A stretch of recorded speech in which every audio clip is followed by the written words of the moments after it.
அந்த காலத்தில் பார்த்திங்கன்னா நீராகாரம் தான் சாப்பிடுவோம். ஆனால் இப்போது நீராகாரங்கிறது பெரும்பாலான பேர் சாப்பிட்றதில்ல. ஒரு சில பேர் மாறிட்டு வர்றாங்க. அது எப்படி தயாரிக்கணும்னு கூட சில பேருக்கு தெரியல. பெரிய விஷயமே கிடையாது. நம்ம சோறு பொங்குறோம், அந்த சோறை தண்ணி ஊற்றி வச்சிட்டோம்னா காலையில் கிடைக்க ஒரு பெரிய இதுக்கு பெரிய ஒரு இப்படி தான் முறைகள் அப்படிலாம் ஒன்றுமே கிடையாது. பகலில் பொங்கினா சோறு, நைட்டு தண்ணி ஊற்றி வச்சோம்னா காலையில் கிடைக்குது, அவ்வளோதான். வேறு ஒன்றுமே இல்லை. ஆனால் நம்ம இப்போ சாப்பிடக்கூடிய உணவுகள் பார்த்திங்கன்னா, இப்போது எல்லாமே பட்டை திட்டப்பட்ட அரிசிகள், அந்த உணவு சரி கிடையாது. அதில் பாரம்பரிய அரிசி உணவுகள், நீங்கள் மாப்பிள்ளை சம்பான்னு ஒரு அரிசி கேள்விப்பட்டிருப்பீங்க. அந்த அரிசியோட அந்த நீராகாரத்தை குடிச்சிங்கன்னா அவ்வளோ வலிமையாக இருக்கும். அதை குடித்தாலே போதும், அன்னைக்கு பொழுது நல்லாயிருக்கும். அந்த மாதிரி குடிக்கலாம்.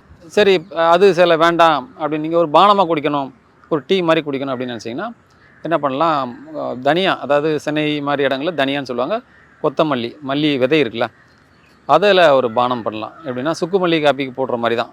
ஆனால் இதுக்கு சுக்கு மிளகுலாம் சேர்க்குறதில்ல.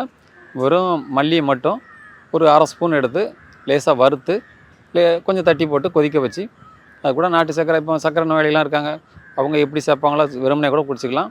இல்லைன்னா அப்படியே நீங்கள் நாட்டு சர்க்கரை போட்டு குடிச்சிங்கன்னா ரொம்ப அற்புதமாக இருக்கும்.